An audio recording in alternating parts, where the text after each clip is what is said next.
CPI-ML mass line ప్రజాపంత కేంద్ర control commission chairman, కేంద్ర committee సభ్యులు, రాష్ట్ర కార్యదర్శివర్గ సభ్యులు, ఏఐపీకేఎస్ రాష్ట్ర అధ్యక్షులు కామ్రేడ్ రాయల చంద్రశేఖర్ ఆశయాల సాధనలో కొనసాగడమే ఆయనకు నిజమైన నివాళి అన్నారు మాస్ లైన్ పార్టీ రాష్ట్ర నాయకులు వి. ప్రభాకర్. కామ్రేడ్ రాయల చంద్రశేఖర్ సంతాప సభ ఐఎఫ్టియు, ఏఐపీకేఎస్, ఏఐపీకేఎంఎస్, పీఓడబ్ల్యూ సంఘాల ఆధ్వర్యంలో బోధన్ పట్టణంలో నిర్వహించారు.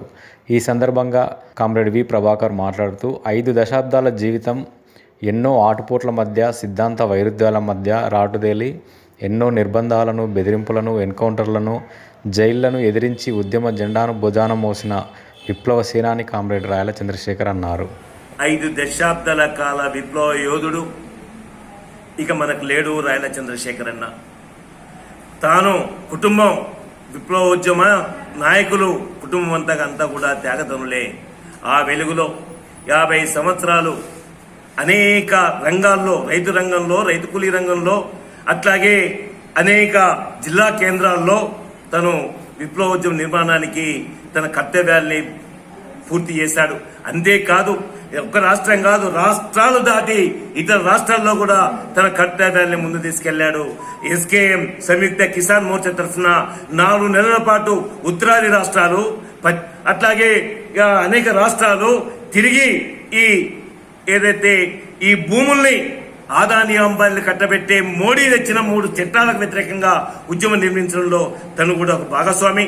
కరోనాను లెక్క చేయకుండా ఢిల్లీ కేంద్రంలో జరుగుతున్న 761 మంది చనిపోయిన ఆ ఉద్యమంలో తాను వారాల తరబడి ఢిల్లీ కేంద్రంలో ఉండి దేశ రైతాంగాన్ని ఐక్యం చేయడంలో పాల్గొన్నాడు. అలాంటి కామ్రేడు మరణం చాలా బాధాకరమైంది.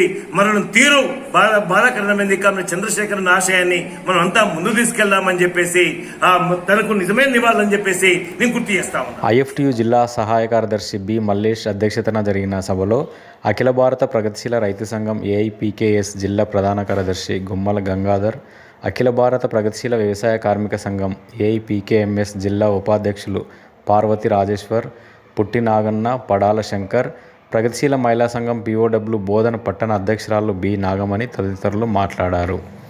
కార్యక్రమంలో ఏఐపీకేఎస్ నాయకులు వడ్డెన్న, ఎస్కే నసీర్, ఐఎఫ్టియు జిల్లా కోశాధికారి కె. రవి, ఏఐపీకేఎస్ బోధన్ మండల కార్యదర్శి సుల్తాన్ సాయిలు, పీఓడబ్ల్యూ నాయకురాలు శాంతాబాయి, యాదమ్మ, సూర్యకళ, లక్ష్మి, పీడీఎస్యు జిల్లా నాయకులు బి. చందు తదితరులు పాల్గొన్నారు.